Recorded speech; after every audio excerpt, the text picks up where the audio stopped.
오늘 본문을 가지고 파성 가운데 구원하시는 하나님, 이런 제목으로 말씀을 나누도록 하겠습니다. 지난주 말씀 나눈 것처럼 바울은 배를 타고 이제 로마로 향하게 됩니다.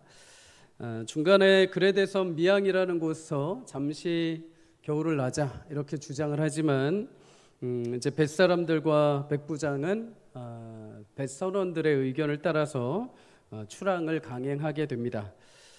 결국 이로 인해서 거센 유라굴로 광풍으로 힘겨운 시간을 보내게 되죠. 이때 바울은 밤에 하나님으로부터 약속을 받게 됩니다. 22절에 배에 탄 사람 모든 사람의 생명은 구원함을 얻을 것이고 배만 상할 것이다. 그리고 너는 로마 황제 가이사 앞에까지 가서 복음을 전하게 될 것이다. 모두가 두려움 가운데 방법을 찾지 못하고 있을 때 바울은 자신에게 주신 하나님의 약속을 붙들고 이것을 다른 이들에게 선포를 합니다. 25절에 고백하죠. 나는 내게 말씀하신 그대로 되리라고 하나님을 믿노라. 반드시 우리가 한 섬에 걸릴 것이다. 그렇게 믿음으로 선포한 이후에 진짜 오늘 본문 27절에 풍랑을 만난 지 열 나흘째 되는 날 드디어 육지를 발견하게 됩니다. 사랑하는 여러분, 하나님의 말씀을 우리가 함께 믿을 수 있기를 주의 이름으로 축복합니다. 그런데 여러분, 믿을 때 오늘 바울이 믿을 때까지 이 시간, 처음에 풍랑을 맞이해서 오늘 섬에 이르는 그 시간까지가 걸립니다. 열 나흘 14일이라는 시간이 걸리죠. 성도에게 늘 잊지 말아야 할 것은 하나님의 약속은 분명하지만 그 가운데 우리에게 시간이 필요하다는 것입니다. 시간. 하나님은 언제나 그 약속하신 그 뜻대로 반드시 그 일을 이루실 줄 믿습니다. 그러나 때로는 우리 가운데 그 시간을 이루기 위해서는 그 시간을 기다리고 인내해야 하는 시간이 반드시 필요합니다.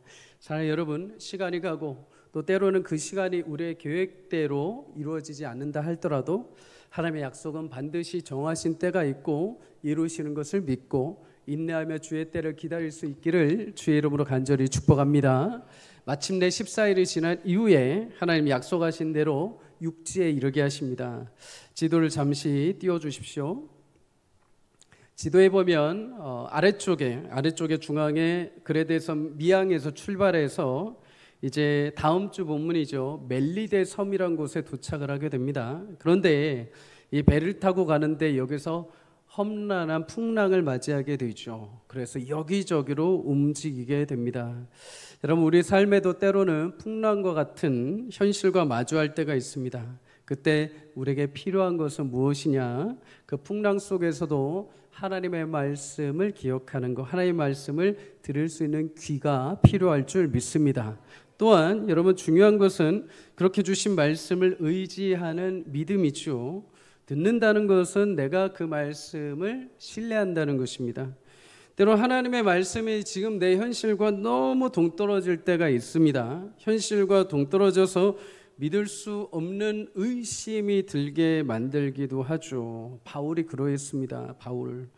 바울이 그날 밤 모든 거대한 파도가 치는 바다에 살기 위해서 사람들이 발버둥 치는 순간이었습니다. 그런데 그렇게 파도가 치는데도 불구하고 하나님이 천사를 통해서 바울에게 찾아오셨습니다. 네가 살 것이고 배만 망가질 것이고 너는 로마에 이를 것이고 이 배에 탄 모든 이들이 생명을 구원하게 될 것이다.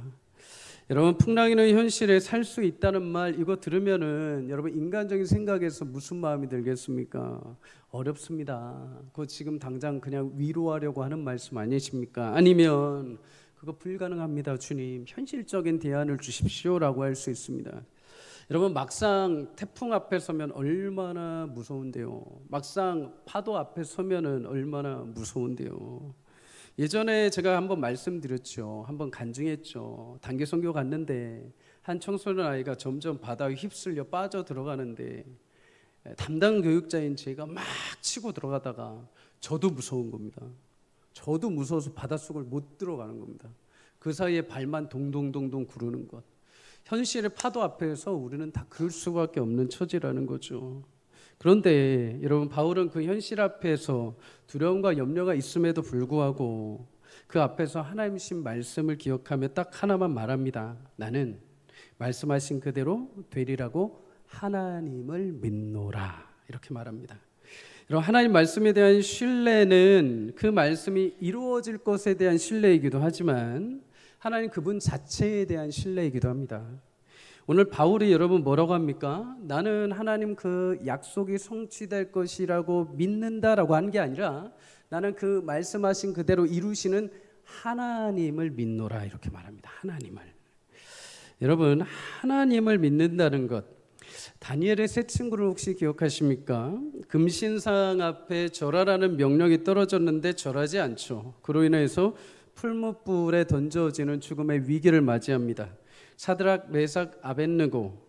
그런데 이 세 명의 친구들은 당시 유대인이었지만 불구하고 바벨론 지방을 다스릴 정도의 탁월한 지혜와 능력이 있던 사람들입니다.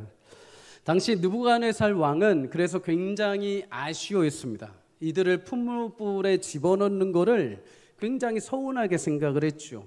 자신이 명령했음에도 불구하고 이들이 인재였거든요. 그러니까 어떻게 하는가? 제발 한 번만 그냥 눈 딱 감고 그냥 금신상에 절해라. 그럼 내가 풀무불에 안 넣을게. 이렇게 회유를 합니다. 그런데 그때 세 친구가 왕에게 뭐라고 답을 합니까? 다니엘 3장 17절 18절 함께 읽습니다. 시작.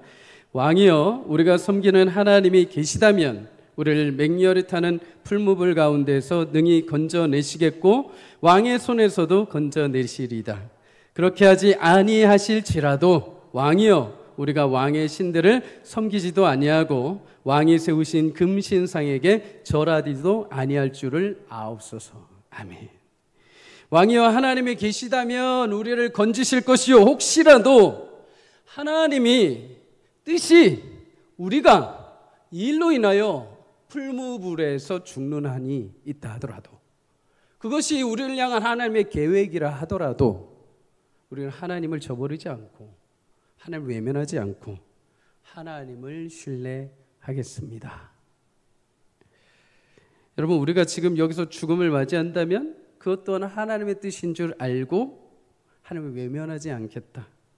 사랑하는 성도님들, 우리가 풍랑을 맞이할 때 풍랑이 없어지는 결과도 중요하지만 우리에게 구원의 약속을 하신 하나님 그분 자체를 신뢰하고 믿을 수 있는 은혜가 있기를 주의 이름으로 축복합니다. 요즘은 우리 신앙을 이렇게 돌아보면 그 약속의 근거, 어떤 결과들에 대해서 우리는 많이 집중을 합니다. 물론 하나님 그렇게 하실 줄 믿습니다. 하나님 그렇게 이루실 줄 믿습니다. 그런데 하나님 그 근본 자체보다도 하나님이 이렇게 이루실 거라는 거에 대한 기대만이 우리가 너무 많이 커지고 있는 것인 거죠. 정작 그 일을 이루시고 그 약속을 하시고 그것에서 우리를 건지시는 하나님은 뒤로 가고 하나님이 주시는 선물만 더 바라보는 모습들이 우리 가운데 커질 때가 있습니다.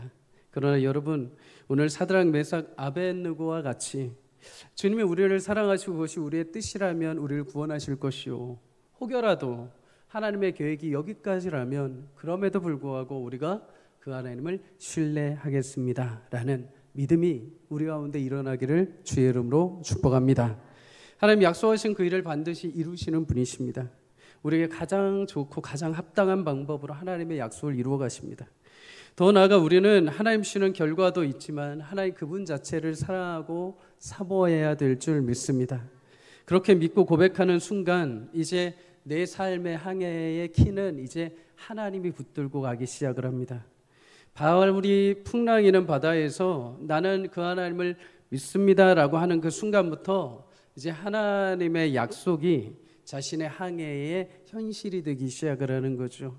바울의 항해를 이제 하나님이 진두지휘해 가기 시작을 하십니다. 요한복음 14장 1절 이렇게 말합니다. 너희는 마음에 근심하지 말라. 하나님을 믿으니 또 나를 믿으라. 아멘. 여러분, 하나님은 나에게 하신 약속, 그 약속을 믿으라고 우리 가운데 허락하신 예수님의 구원의 증표로 우리 가운데 십자가의 은혜를 주신 줄 믿습니다. 그 약속을 이루실 하나님을 믿으라고 성경은 고백합니다. 여러분, 우리 인생의 항해의 키를 주님 앞에 내어드릴 수 있기를 주의 이름으로 축복합니다. 인생의 풍파가 올 때마다 얼마나 근심 걱정이 많습니까? 어찌해야 될지 모르고 순간순간의 결정이 인생을 좌우한다는 것 참 큰 부담이죠. 그죠? 최근에도 우리 장로님들하고 이렇게 회의를 하면서 교회를 리모델링하고 이렇게 해야 되는데 막상 결정하려니까 너무나 큰 부담인 겁니다. 너무나 큰 짐인 거죠. 그때마다 우리가 의지해야 될 것은 우리 주 하나님의 선한 뜻이 우리 가운데 있음을 믿고 주님 앞에 기도하고 주님 앞에 맡겨드려야 될 줄 믿습니다. 하나님 신뢰하는 자들에게 그 선하신 역사와 하나님 의지하신 그 성취를 보여주실 줄 믿습니다. 하나님을 의지하고 믿고 경험하는 우리 모두가 되기를 주의 이름으로 축복합니다. 여러분, 하나님은 바울에게 약속하신 대로 마침내 육지에 이르게 하십니다. 오늘 27절에 보면 이리저리 쫓겨가다가 자정쯤 되어서 육지에 가까워졌다 이렇게 말하죠. 계속해서 배가 표류해 갔다라는 것입니다. 표류해 갔다. 표류한다는 것은 의도한 방향으로 가지 않았다는 것입니다. 바람이 부는 대로 이리저리 그냥 떠밀려 갔다는 거죠. 오늘은 이쪽 갔다가 내일 저쪽 갔다가 왔다 갔다 한 것입니다. 그리고 마침내 약속하신 섬에 이르게 된 겁니다. 그런데 여러분 굉장히 신기하죠. 여러분 이 바람은 분명 유라굴로 광풍입니다. 광풍. 어디서 불어오는지도 모르고 예측할 수 없는 강력한 바람. 그런데 여러분 이 광풍이 지금 이 배를 어디로 이끌어 갔느냐? 섬, 곧 이탈리아 아래쪽에 가장 안전한 섬 육지로 이 배를 인도해 간 것입니다. 여러분 여기서 한 가지 교훈을 받습니다. 하나님은 우리 인생의 풍랑마저도 자신의 약속의 바람으로 사용하시는 줄 믿습니다. 그런데 미항에서 배가 표류해서 밀려갑니다. 망망대해 지중해로 막 흘러갑니다. 그런데 여러분 하필 멜리데섬 육지에 이르게 됩니다. 밀려서 저 지중해 아래로 가지도 않고 저 위로 북극 쪽으로 올라가지도 않고 저 가이사르 쪽으로 가지 않고 밀려서 간 곳이 오늘 약속하신 대로 하나님이 지정하신 섬으로 이르게 됩니다. 14일간 힘들고 어려운 시간을 보냈습니다. 흑암과 풍랑으로 인해서 방향이 어딘지도 모르고 별도 보지 못하고 햇빛도 보지 못했던 그 14일 동안 어디로 가는지 단 한 명도 알 수 없었습니다. 구원의 소망도 끊어진 상태였습니다. 그런데 하나님 그 유라굴로 광풍 속에서도 배에 탄 사람들을 어디로 보내시는가? 구원받을 수 있는 육지로 섬으로 인도하신 줄 믿습니다. 여러분 성경에도 이런 상황들을 우리는 발견하게 되죠. 요셉은 형들의 시기로 인하여서 노예에 팔리게 됩니다. 비록 보디발의 집에서 종노릇을 하지만 최선을 다해 살아갑니다. 그래도 내 한 몸, 젊은 이 한 몸밖에 없는데 최선을 다해서 하나님 의지하며 열심히 살아가죠. 근데 여러분 열심히 그렇게 섬기지만 결국 그에게 돌아온 거는 억울한 누명입니다. 감옥에 갇히게 되죠. 인생에 이런 모진 풍랑이 어디 있습니까? 노예로 한번 팔려서 그래도 한번 살아보겠다고 최선을 다했는데도 불구하고 억울한 누명까지 쓰고 감옥에 들어가게 됩니다. 자신이 원하던 인생과는 전혀 다른 방향으로 흘러가게 된 거죠. 마지막 감옥에 갇혔을 때 이제 언제 죽을지 모르는 미래가 보장되지 않은 현실 가운데 갇혀 있었습니다. 거의 끝났다고 볼 수 있죠. 그런데 그렇게 요셉의 인생에 거칠게 몰아붙였던 풍랑이 요셉을 어디로 인도를 해갑니까? 애굽의 국무총리 자리까지 인도해 갑니다. 하나님은 형들이 그의 동생 요셉을 팔아버린 그 풍랑의 바람을 어떻게 사용을 하십니까? 하나님의 그 민족을 향한 계획, 약속의 바람으로 요셉의 삶을 인도하시는 하나님의 구원의 바람으로 삼아주신 줄 믿습니다. 오늘 이들이 탄 배를 보면 여러분 무엇을 느끼십니까? 노아의 방주가 생각나지 않습니까? 노아의 방주, 여러분 노가 없었습니다. 배 엔진도 없었습니다. 그냥 대략적으로 사각형의 커다란 그냥 배입니다. 배. 아무런 방향키도 없고 그냥 탁 틀어막고 그냥 그 안에 들어가 있는, 비가 새지 않고 물이 새지 않는 커다란 배. 사람이 방향을 정하지 않습니다. 홍수가 나서 고난 가운데 하나님 명하신 시간 동안에 노아가 한 것이라고는 그의 자녀들과 함께 그 배에 탄 동식물들을 먹이는 것, 동물들의 응가를 처리해 주는 것, 그거밖에 없습니다. 그렇게 하면서 시간을 보냅니다. 그런데 여러분 그 배가 가장 높은 아라랏산에 이르고 물이 모두 빠질 때에 문이 열리게 됩니다. 누가 그러면 그 방향을 안전하게 가장 물이 빨리 마른 아라랏산에다가 인도해 주셨을까요? 하나님이 인도하신 줄 믿습니다. 아무 키도 없고 아무 엔진도 없는 그 커다란 배를 하나님이 진두지휘하신 거죠. 홍수의 거대한 바람을 하나님께서 부으셔서 누구에게는 그것이 죽음의 심판의 바람이지만 누구에게는 그것이 아라랏산에 이르는 생명의 바람이 되게 하신 것입니다. 시편 119편 71편에도 고백합니다. 그래서 고난당하는 것이 내게 유익이라 이로 말미암아 내가 주의 율례를 배우게 되었노라. 고난은 어려운 것이지만 하나님 그 고난을 통해서 성도에게 자신의 말씀을 드러내십니다. 자신의 살아계심을 드러내십니다. 자신의 이름의 영광을 드러내시는 분이십니다. 우리에게 약속하신 그 의미가 무엇인지를 깨닫게 하시는 거죠.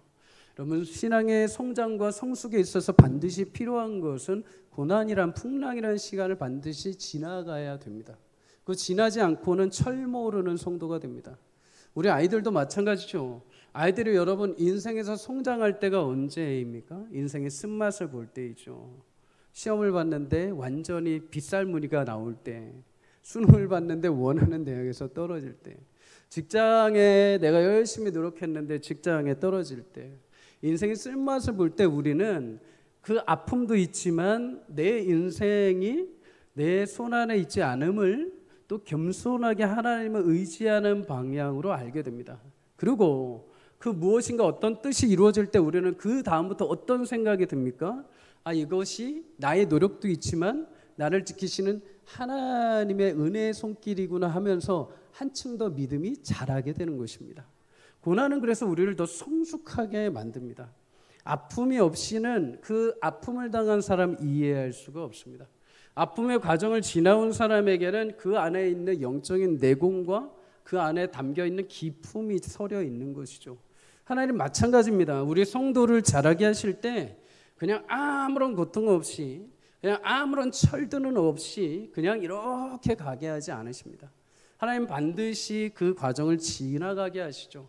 그 과정을 지나서 우리를 더 깊이 하나님을 알게 하시고 하나님을 향해서 더 믿음의 신실한 고백을 하게 하시고, 때로는 예전에는 이 정도 일로 인해서 하나님을 원망했지만 이제는 그 일 정도 왔을 때 하나님 이것도 하나님의 뜻 안에 있겠죠 하면서 이제 고난이 오면 그 다음을 넘어 하나님 어떻게 일하실지를 기대하는 성도의 삶을 살아가게 하시는 줄 믿습니다.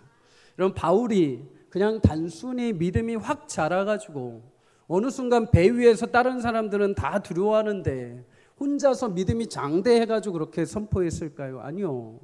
여러분, 바울도 여러분 인생의 수많은 고초를 지나왔습니다. 그가 예수님을 전하기로 작정한 그 순간부터 배가 파손당하고 돌에 맞아 죽을 위험, 태장을 끊임없이 맞는 위험, 심지어 수많은 사람들한테 쫓겨다니는 위협까지 다 당했습니다. 근데 한 가지는 경험하게 되죠. 자신의 그 고난과 핍박과 살릴 수 없는 자신의 인생 속에서도 하나님의 약속을 위해서 끝까지 자기를 살려내신다는 것. 내가 결코 경험할 수 없는 동역자들을 만나게 하시고 마침내 하나님께서 이루게 하시는 그 교회마다 지역마다 자기는 연약하고 자신은 피를 철철 흘리고 자신은 몸이 아파서 비록 연약하게 전할지라도 복음의 능력으로 수많은 사람들이 돌아오게 하는 것을 보고 점점 더 신앙이 깊어지고 믿음이 자란 것입니다. 사랑하는 여러분, 우리에게도 하나님 그런 과정을 가게 하실 것입니다. 고난은 단순히 어려움으로 끝나는 것이 아니라 누누이 말씀드리지만 고난이 나를 아프게 하는 게 아니라 그 고난이 지금 나를 어디로 인도하는지를 꼭 확인할 수 있기를 주의 이름으로 축복합니다. 이 고난이 지나고 나면 하나님 나를 어느 자리로 인도하여 가실까? 또 고난이 찾아왔을 때 이 고난을 통해서 하나님이 우리를 어떻게 만들어 가실까라는 기대와 소망이 우리 가운데 있기를 주의 이름으로 축복합니다. 몇 주 전에도 말씀드렸죠. 똑같은 고난이지만 사단은, 하나님은 완전히 목적이 다릅니다. 사단을 그 고난 때문에 처절하게 깨뜨리고 무너뜨리지만 하나님 그 고난의 바람을 통해서 하나님의 약속의 바람이 되게 하실 줄 믿습니다. 오늘 바울이 그렇게 신뢰했던 하나님의 바람, 비록 14일의 긴 기간이었지만 오히려 그 바람을 통해서 하나님 약속하신 육지에 이르게 하셨던 것처럼 여러분의 인생에 풍랑에 부는 그 바람마저도 하나님께서 여기저기 아무데나 떠밀려 가게 하시는 것이 아니라 마침내 하나님의 가장 지혜로운 방법으로 약속하신 항구에 이르게 하시는 축복이 있게 하실 줄 믿습니다. 나는 그 풍랑의 마지막을 알 수 없지만은 하나님 그 풍랑 속에서도 선한 목적지로 우리를 인도하심을 믿고 오늘도 풍랑 가운데서도 주를 향한 믿음의 고백이 또 주를 신뢰하는 믿음의 고백이 우리 가운데 넘치기를 주의 이름으로 간절히 소망합니다. 여러분, 인생의 풍랑을 마주했을 때 사람마다 나타난 여러 가지 증상들이 있습니다.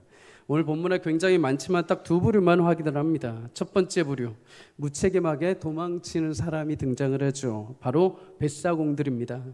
사공들은 뱃일의 전문가들입니다. 27절에 보면 이들은 풍랑으로 인해서 배가 서서히 육지에 이르는 것을 짐작했다 이렇게 말합니다. 짐작, 감각적으로 알았다라는 거죠. 흔히 우리가 저 사람 센스 있다라고 말합니다. 센스 있다. 센스라는 거는 물론 가르쳐줘서 아는 것도 있지만 여러 날 시간이 지나면서 배우는 것도 있고 때로 어떤 사람은 타고난 것도 있습니다. 그죠? 타고난 것. 영어에서 이 짐작이라는 단어를 영어 성경을 보면 센스로 번역을 합니다. 센스. 뱃사공들만이 느끼는 감각이 있죠. 이제 밤이 지나고 새벽녘에 이르는데 배가 점점 파도가 점점 좀 약해지는 것 같고 배의 저항이 좀 달라지는 것 같고 유속이 조금 달라지는 것 같아. 뭔가 지금 우리 배가 육지로 향하는 것 같아. 지금 앞에 섬은 보이지 않지만 밤이라서 보이지 않지만 뭔가 지금 있는 것 같아라면서 추측을 하기 시작을 합니다. 그래서 물의 깊이를 재게 되죠. 추를 내려서 바닥의 깊이를 재기 시작을 합니다. 처음에 바닥 깊이보다 조금 있다 잰 깊이가 점점 더 얕아지기 시작을 합니다. 점점 육지에 가까워지고 있다는 것이죠.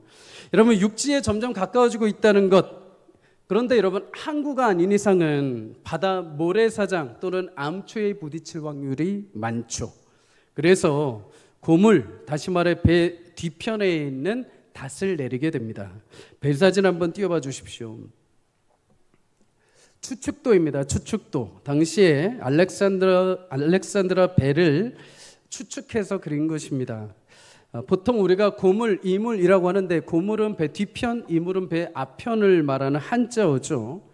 보통은 배 앞편에 닷을 달게 되어 있습니다. 그래야 배 앞에 닷을 내려야 바람이 불 때 그 닷의 중심을 잡고 배가 일렬로 정렬이 되기 때문이죠. 근데 지금 상황은 섬을 향해서 배가 가지만은 뒤쪽에서 바람이 부는 것입니다. 그러니까 만약에 앞쪽에 닷을 달면 배가 좌우로 왔다 갔다 하겠죠. 바람 때문에. 그러니 뱃사공들이 뒤쪽에다가 닷을 내립니다. 바람이 뒤에서 불어도 앞만 이렇게 왔다 갔다 할 수 있게 만든 것이죠.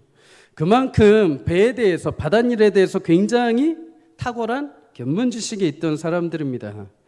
육지에 가까웠지만 눈에 보이지 않는 현실 가운데서도 닷을 어느 쪽에 내려야 할지 이들은 알고 있었죠. 그리고 날이 새기를 기다립니다. 여기까지 보면 뱃일의 전문가다운 모습을 보여주고 있습니다. 그리고 날이 샌다면 우리가 기대하는 게 있죠. 이들에게 이제 육지를 발견하고 배에 탄 모든 이들을 안전하게 섬으로 이끌어가는 것입니다. 그런데 이들이 뜻밖의 행동을 하게 됩니다. 30절에 배 앞쪽에 닻을 내리는 척하면서 거룻배를 내렸다라고 말합니다. 거룻배라는 것은 작은 목선입니다. 구명정이죠. 구명보트입니다. 왜 그렇게 했다고 합니까? 도망치려고. 자기들끼리 도망치려고 구명정을 내렸다. 육지에 거의 도착한 것을 알았지만 배가 이 상황에서 계속 버티면 파손되고 침몰할 것을 그들은 알고 있었습니다. 뱃사공이니까요. 그러니까 이것을 알고 자기들은 이 배는 이제 더 이상 가망이 없다. 그런데 이 수많은 사람들, 200여 명이 넘는 이 사람들을 태우고 살리기 위해서는 저 구명정 하나로는 부족하다. 그럼 방법은 하나밖에 없다. 우리라도 살자 하고 자기들끼리 타고 도망가려고 한 것입니다. 여러분, 힘든 풍랑의 인생이 찾아오면, 문제가 생기면 두 부류로 나눕니다. 어떤 사람은 도망칩니다. 회피해버립니다. 또 어떤 사람은 누가 굳이 말하지 않아도 끝까지 책임을 감당하는 사람이 있죠. 6.25 전쟁의 아픔을 기념하는 기념일이 몇 주 전에 지났죠. 전쟁 당시에 나라를 지킨 사람들은 여러분 군인도 있지만 어린 중고등학생들도 있었습니다. 학도 의용군이라고도 하죠. 그 숫자가 전국에 3만여 명이나 되었다고 합니다. 군복도 군번도 없이 그냥 소총만 받아서 4, 5일 정도 총 쏘는 기초 훈련만 받고 바로 전장터에 투입이 되었습니다. 그런데 여러분, 이들의 마음이 얼마나 나라를 책임지고자 하는 마음이 강했는지 이 학도 의용군 낙동강, 안동, 영천, 포항 등에서 큰 공을 세웠다라고 역사가 증언을 합니다. 이뿐만 아니죠. 당시에 메가더 유엔 사령관이 처음에 우리나라 와서 부산에 도착했을 때 이 어린 중고등학생들이 메가더 장군한테 외쳤다는 말이 있습니다. 그 말이 무엇이냐? 우리에게 총만 주십시오. 총만 주십시오. 당시 유엔과 미국이 한국전에 참전하게 된 이유 중에 하나는 이 젊은이들이 그렇게 나라를 위해서 자신의 목숨을 바치고 헌신할 정도의 용맹스러움을 보고 이 나라를 돕기 위해서 결정했다라는 것도 있습니다. 여러분, 얼마나 이 소년들이 누구가 시키지도 않았음에도 불구하고 자신의 나라 조국에 대한 책임감과 사명이 강했으면 비록 내가 지금 대학생도 아니고 어른도 아니지만 총만 있다면 이 나라를 구하겠습니다라는 책임감이 강했을까요? 몇 해 전에 어느 학원에서 초등학교 6학년에서 고등학교 3학년까지 해서 설문조사를 한 게 있습니다.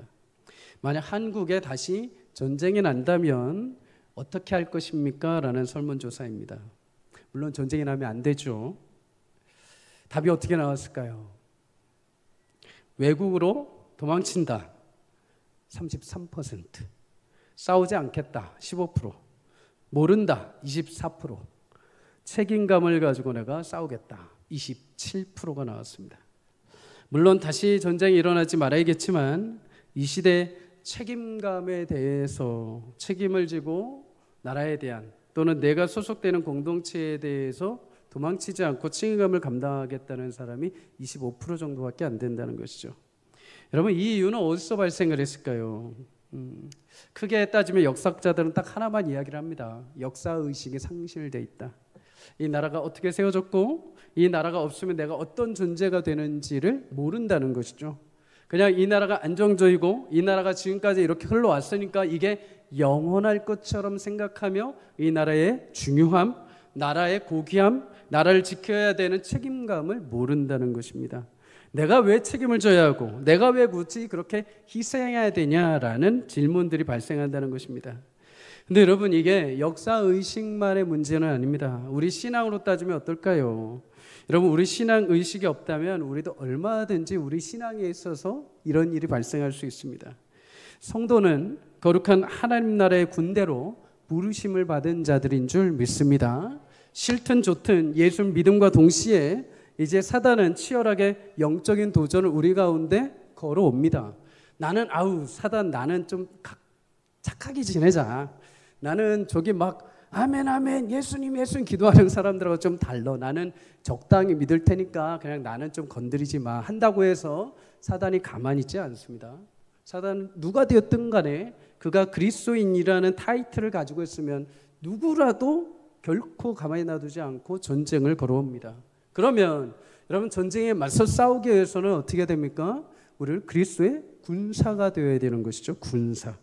우리 살아가는 현실은 하나님 나라의 이상적인 모습과는 다른 현실이 많을 때가 있습니다. 믿음을 지킬 때 찾아오는 핍박, 말씀에 반하는 현실, 풍랑처럼 이는 인생의 여러 가지 어려운 일들이 다반사로 일어납니다. 그런데 그 세상 속에서 하나님은 다른 누군가, 세상에 있는 사람들의 길을 잃지 않도록 세상에 있는 사람들에게 바른 것이 무엇인지, 세상에 있는 사람들에게 생명의 길이 무엇인지를 분명히 알고 절망 가운데서도 하나님에 대한 소망을 알게 해달라고 우리를 뱃사공으로 삼아주신 줄 믿습니다.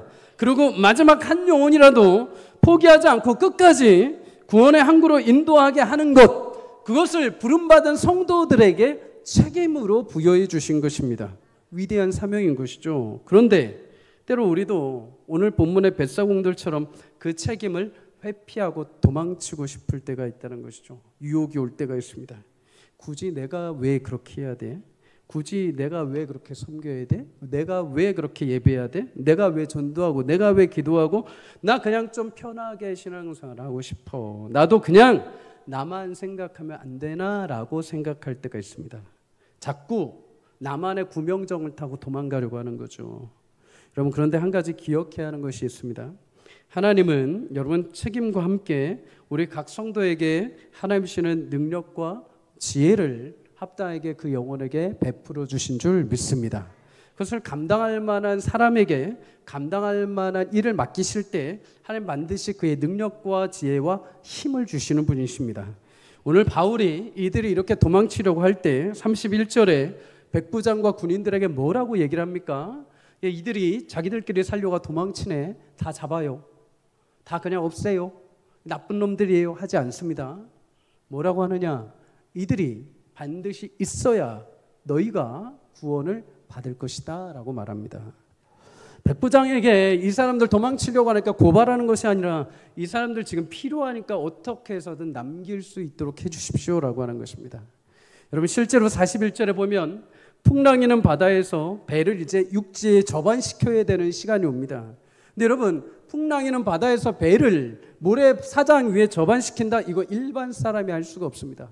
베테랑들만 할 수 있습니다. 배가 파손되지 않게 가능하면 최대한 육지에 접근시키는 거 뱃사람들, 연륜이 많고 경험이 많은 뱃사람들이 할 수 있는 거죠. 그들이 그때 실력을 발휘하게 됩니다. 가장 가까운 데 접안시키고 비록 배는 파손되지만 사람들은 헤엄쳐서 구원을 받게 되죠. 여러분 마찬가지입니다. 하나님은 우리에게 무거운 책임만 맡기시는 것이 아니라 성도에게 그 책임을 감당할 능력과 실력과 힘을 겸비해 주시는 줄 믿습니다. 세상 사람들이 알 수 없는 기도의 능력, 사람들이 이해할 수 없는 하나님의 역사와 섭리, 성령께서 주시는 지혜를 모든 성도에게 베풀어 주시어 하나님 주님의 군사로 그 사명을 감당하게 하시는 줄 믿습니다. 사랑하는 여러분, 오늘 내 사명의 자리를 피하고자 도망치고자 하는 구명정이 있습니까? 그 끈이 끊어지기를 주의 이름으로 축복합니다. 여러분 이들이 왜 배에 남은지 아십니까? 구명정이 여기저기 숨겨져 있었으면 또 다른 구명정 타고 도망갔을 겁니다. 그런데 여러분 백부장과 군인들이 그 구명정 끊어버립니다.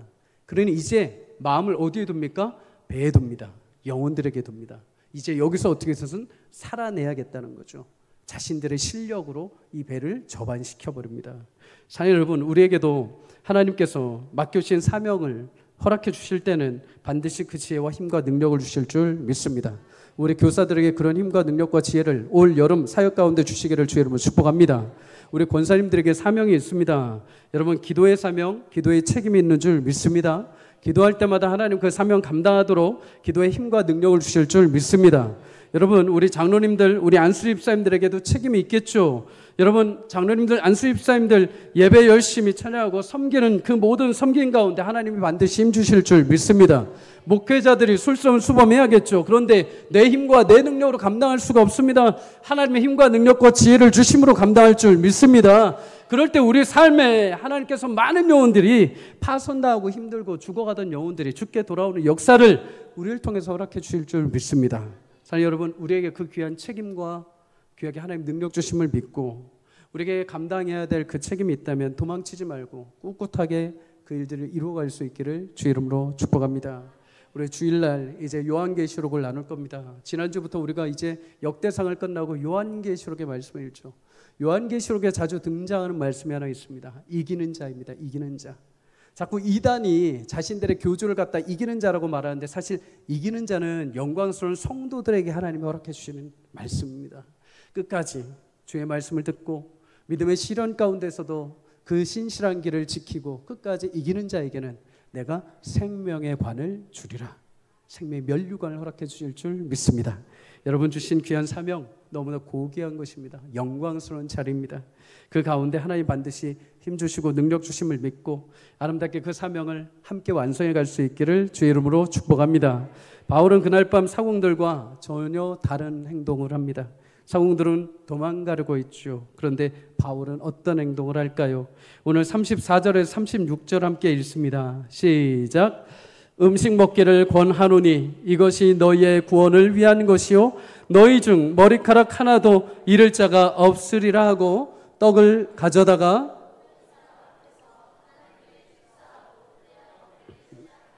그들도 다 안심하고 받아 먹으니라. 아멘.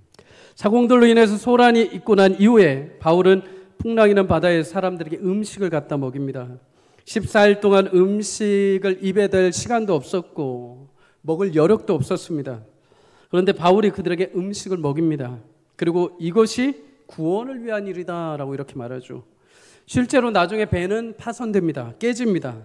배에 구명정도 없습니다. 그럼 이제 유일하게 이 깨진 바다에서 살아날 수 있는 방법은 육지까지 헤엄쳐 가는 방법밖에 없습니다. 그런데 여러분 14일 동안 뱃일로 사투를 벌이는 사람들, 심지어 얼마나 파도가 심했으면 분명히 멀미도 났을 것입니다. 먹지도 못하고 잠도 제대로 이루지 못하고 이들의 체력이 바닥에 있었을 것입니다. 근데 이런 상태에서 헤엄을 친다는 건 무리죠. 바울은 먼저 이들의 육체의 피로를 채웁니다. 먼저 이 음식을 먹고 육체의 강건함을 회복하게 만들어준 것이죠. 풍랑이 있는 바다에서 떡을 떼면서 바울이 무엇이라고 하는가? 하나님 앞에 그 떡을 두고 감사의 기도를 올립니다. 여기서 우리는 풍랑이 있는 바다 한복판에서 두루마리 떠는 사람들에게 보여주어야 할 것이 무엇인지를 알려주십니다. 여러분, 성도는 풍랑 가운데 소망의 대리자로 하나님이 세워주신 줄 믿습니다. 여러분, 어려운 현실과 마주할 때 어떤 이들은 마치 정말 이것이 큰 일이나 된 것처럼 막 이야기하면서 큰 문제처럼 이야기를 합니다. 그것을 말로 고백하고 사람들에게 막 전파를 합니다. 우리 이제 끝났어. 이게 큰 문제야. 이거 정말 어떡해. 이것 때문에 우리 더 이상 안 돼 하면서 마치 이거를 진짜 큰 문제처럼 만들어 버립니다. 현실 속의 사람들에게 낙심에 빠지게 만들고 자신도 그 현실 안에 갇혀버리는 거죠. 절망의 대리자인 것입니다. 그런데 여러분, 대부분 우리 안에 일어나는 두려움의 문제는 사실 70% 80% 이상 일어나지 않을 뿐더러 막상 지나고 보면 큰 일이 아니었다는 것을 우리는 알게 됩니다. 그래서 성도는 인생의 위기 가운데 자신이나 공동체 속에 해야 할 일이 있다면 절망의 대리자가 아니라 소망의 대리자가 되어야 될 줄 믿습니다. 문제보다 크신 하나님이 계심을 확신해야 됩니다. 바울이 풍랑 한복판에서 떡을 떼면서 하나님께 기도합니다. 도대체 여러분, 풍랑 한복판에서 무슨 감사의 기도가 나올 수 있겠습니까? 이유는 딱 하나입니다. 전날 하나님 신 약속 때문입니다. 생명을 단 하나도 잃지 않게 하겠다. 머리털 하나도 상하지 않게 하겠다. 그 약속의 대상 276명이 이곳에 앉아서 그 약속을 듣고 떡을 떼고자 하니 당연히 바울은 감사의 기도밖에 나올 수 없는 거죠. 물론 여러분, 그 자리에는 예수 믿지 않는 군사들, 예수 믿지 않는 뱃사공, 예수 믿지 않는 죄수들이 대다수였습니다. 그런데 여러분, 놀라운 일이 발생하죠. 276명 중에 오직 바울만이 그렇게 하나님을 경외하는 가운데 대표로 떡을 떼고 감사 기도를 하고 난 이후에 36절에 여러분, 이들의 마음에 무슨 마음이 일어났냐? 안심하는 마음이 생겼다라는 것입니다. 원어로 보면 용기를 얻고 떡을 떼기 시작했다는 것입니다. 14일 동안 자신들의 인간적인 방법으로 그렇게 내다버리고 그렇게 파도와 싸웠음에도 안심이 단 한 번도 찾아오지 않았습니다. 그렇게 뱃사공이 자신의 노력으로 했는데도 단 한 번도 안심이 찾아오지 않았습니다. 낙심과 절망에 휩싸였던 이들이 하나님 경외하는 바울 한 사람의 확신과 격려를 통해서 다시 살 소망의 힘과 용기를 얻게 되었다는 것입니다. 여러분, 이 용기가 어디까지 이어지는가? 이제 그날 떡을 먹고 새벽에 파손된 배 현장에서 모두 헤엄쳐서 육지에 상륙하여 모두가 다 생명이 하나도 죽지 않고 구원의 자리에 이르게 되는 데까지 그 모든 용기가 이어진 줄 믿습니다. 자, 여러분, 때로 큰 아픔과 어려움을 겪으신 성도를 만나거나 신방할 때 그런 이야기를 들을 때가 있습니다. 이번 주에도 참 신방하면서 참 여러분의 고단한 인생을 책으로 쓰면 한 7권은 나올 것 같습니다. 그런데 그 얘기를 들은 목회자도 처음에 안에 두려움이 발생합니다. 왜요? 인간적인 그 두려움은 어떻게 해결되지 않습니다. 인간적인 위로 감히 어떻게 할 수 없습니다. 근데 여러분, 그때 목회자도 내 마음에 사로잡히면 안 됩니다. 내 인간적인 생각으로 어떻게 해서든 위로해 봐야겠다, 이렇게 접근해서는 안 됩니다. 내 생각으로 알면 용기가 나질 않습니다. 그러나 하나님 신 약속의 말씀을 믿고 성령을 의지하여 말씀을 전하고 기도할 때 전하는 이뿐만 아니라 그 말씀을 받는 성도들도 위로와 힘을 얻고 소망을 보게 되는 줄 믿습니다. 사랑하는 여러분, 풍랑이는 바다와 같은 현실에 처할 때 그것을 벗어나기 위해서는 뱃사공과 같은 전문 지식이 때로는 필요할지 모릅니다. 그러나 여러분, 뱃사공이라 하더라도 예측할 수 없는 바람으로 인해서 오히려 두 손 들고 도망치는 일이 허다합니다. 우리 인생의 한계라는 거죠. 하지만 우리 삶의 배는 분명히 파손할 수 있을지 모르지만 하나님 약속하시기를 우리 영혼은 결코 파손하지 않게 하시겠다고 하셨습니다. 여러분, 바울은 전문 뱃사람도 아닙니다. 그럼에도 배의 선주처럼 선포하면서 확신에 차서 용기를 주고 소망의 자리로 그들을 이끌어갑니다. 어떻게요? 이 배의 이제 참 주인은 하나님이시기 때문입니다. 하나님 약속하셨기 때문이죠. 사랑하는 여러분, 여러분 인생의 배의 주인은 하나님이신 줄 믿습니다. 여러분 가정의 주인이 하나님 되시기를 주의 이름으로 축복합니다. 우리 교회의 주인이 하나님 되시기를 주의 이름으로 축복합니다. 그러지 않으면은 우리는 우리 인생의 항해를 내가 하려고 노력합니다. 그러다가 큰 풍랑을 맞이하면 좌절하고 절망해버리죠. 떠나버립니다. 어떻게 해서 나만 살려고 발버둥치죠. 그러나 여러분, 주님이 우리 배 인생의 항해의 주인 되실 때 바울처럼 우리 또한 도망치지 않고 모든 이에게 하나님께 감사하며 하나님의 위로와 하나님의 소망의 전달자가 될 줄 믿습니다. 하나님을 신뢰하는 자, 단 한 사람만 있어도 그 공동체는 하나님께서 진두지휘하시며 하나님의 약속을 이루어 가시는 공동체가 되게 하실 줄 믿습니다. 인생은 순풍만 불지 않습니다. 쉽고 좋은 일만 있지 않습니다. 언제나 우리 인생은 지나보면 늘 위기의 연속이었습니다. 인생은 위대한 바다와 같고 인생 일상은 늘 요동치는 파도와 같아서 우리 인생을 늘 흔들어 댑니다. 그럴 때 내가 아무리 무거운 닻으로 내 배를, 우리 가정을, 우리 교회를 휩쓸지 않겠다라고 딱 중심을 잡다 하더라도 그러면 그럴수록 배는 더 요동치게 되어 있죠. 여러분, 그러나 그럴 때 우리의 영혼의 진정한 닻이 되시는 주님을 의지하고 주님과 함께 할 때 우리 영혼이 요동치지 않을 줄 믿습니다. 히브리서 6장 19절은 말합니다. 우리가 이 소망을 가지고 있는 것은 영혼의 닷 같아서 튼튼하고 견고하다. 우리 영혼의 닷, 바로 예수님 주신 약속이 우리 가운데 있으면 흔들리지 않고 끝까지 믿음의 항해를 해갈 줄 믿습니다. 순풍이 일 때뿐 아니라 정신없이 바람이 불 때도 하나님 한결같이 선명하게 우리 인생을 바라보고 계신다는 사실을 꼭 기억하시기를 주의 이름으로 축복합니다. 예수님 제자들 항상 바라보셨습니다. 땅에서 걸을 때뿐만 아니라 제자들이 주님 말씀을 들을 때뿐만 아니라 제자들이 밥을 먹을 때뿐만 아니라 제자들이 바다 한복판에서 풍랑 속에서 고난 가운데 있을 때, 그 먼 거리에 있을 때도 예수님은 그 기도 가운데서도 제자들 향한 시선을 놓지 않으셨습니다. 제자들이 고난 가운데 있을 때 그 밤에 배가 없어서 예수님 어떻게 하십니까? 무리를 걸어서라도 제자들이 가셨습니다. 그리고 그 배 위에 오르셨을 때 풍랑을 잠잠케 하시고 약속하신 대로 그 제자들에게 구원의 은혜를 주신 줄 믿습니다.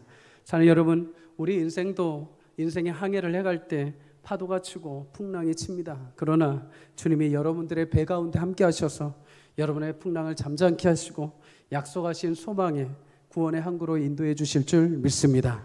풍랑이 있는 인생에 계십니까? 주님이 함께 하심을 기억하시기를 주의 이름으로 축복합니다. 주께서 오늘도 여러분 심령 가운데, 여러분의 가정의 배 가운데, 우리 교회의 배 가운데 함께 하셔서 참된 평안을 주시고 약속하신 구원의 그 일들을 이루어 가실 줄 믿습니다. 이 소망이 저와 여러분들 가운데 넘치기를 바랍니다. 여러분들의 심령 가운데 늘 언제나 찾아오는 풍랑 속에서도 하나님의 신실하심을 잊지 마시고 오늘도 우리 인생의 주인 되시고 우리 인생의 닻이 되신 주님, 내 풍랑이나 인생의 한계 속에서 있을지라도 주님 바라봄으로 인하여 주님의 능력 가운데 잠잠하여지고 고요하여지고 평안의 항구로 인도하시는 주의 손길을 맛볼 수 있도록 역사하여 주십시오. 그런 기도의 소망이 우리 가운데 아름답게 성취되는 귀한 은혜가 있기를 주의 이름으로 간절히 축복합니다.